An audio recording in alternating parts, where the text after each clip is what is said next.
Cycle tracks గా tech వీధులు నగరవాసులని గుప్పిట్లోకి తీసుకుంటున్న సైక్లింగ్ ట్రెండ్. పూర్తి వివరాలకు చదవండి రేపటి సాక్షి దినపత్రిక. వైఎస్ఆర్ జిల్లా ప్రొద్దుటూరులోని బొల్లవరం శ్రీ ప్రసన్న వెంకటేశ్వర స్వామి దేవస్థానంలో మాజీ ఎమ్మెల్యే రాచమల్లి శివప్రసాదరెడ్డి ప్రత్యేక పూజలు నిర్వహించారు. చంద్రబాబు నాయుడుకు మంచి బుద్ధి ప్రసాదించారని పూజలు చేశారు.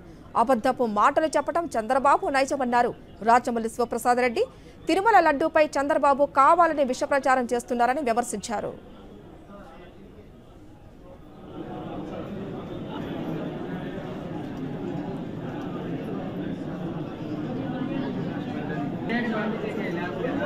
నీవు అధికారంలోకి వచ్చి 100 రోజులైంది.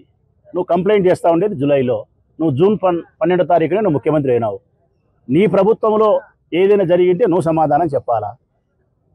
లేదు, ఒకవేళ తిరుపతి లడ్డుకు సంబంధించి ఏదైనా జరిగితే కాంట్రాక్టర్ సమాధానం చెప్పాలనా, ఈఓ సమాధానం చెప్పాలనా, పాలక మండలి సభ్యులు సమాధానం చెప్పాలనా? 4 ట్యాంకర్లను పరీక్ష చేసి ఎన్నిక పంపినారు. మెయిన్ ల్యాబ్ నుంచి ఒకటి రావాలా? ఆ ల్యాబ్ అయిపోయిన తర్వాత ఇక్కడ 3 ల్యాబులలో తిరుమలలో పరీక్ష చేయాలా? అది అయిపోయిన తర్వాత ఎస్ అంటే లోపల పోతుంది, నో అంటే ఇంటికి పోతుంది. ఆ 4 ట్యాంకర్లు వెనక్కి పంపినామని చెప్తున్నారు. ఆ 4 ట్యాంకర్లు వెనక్కి పంపినప్పుడు ఎక్కడ నీకు ఆ నెయ్యితో లడ్డు తయారు చేసినారు? ఒక పక్క ఈవోనేమో ఆ ట్యాంకర్ల యొక్క నాణ్యత లోపించినటువంటి ట్యాంకర్ల యొక్క నెయ్యిని వాడలేదు అంటున్నాడు. లోకేష్ బాబు ఏమో వెనక్కి పంపినాము అంటున్నాడు. చంద్రబాబు నాయుడు ఏమో కలిపినాము అంటాడు. ఇదంతా రాజకీయాల కోసం చేసే ప్రయత్నమే తప్ప మరొకటి కాదు.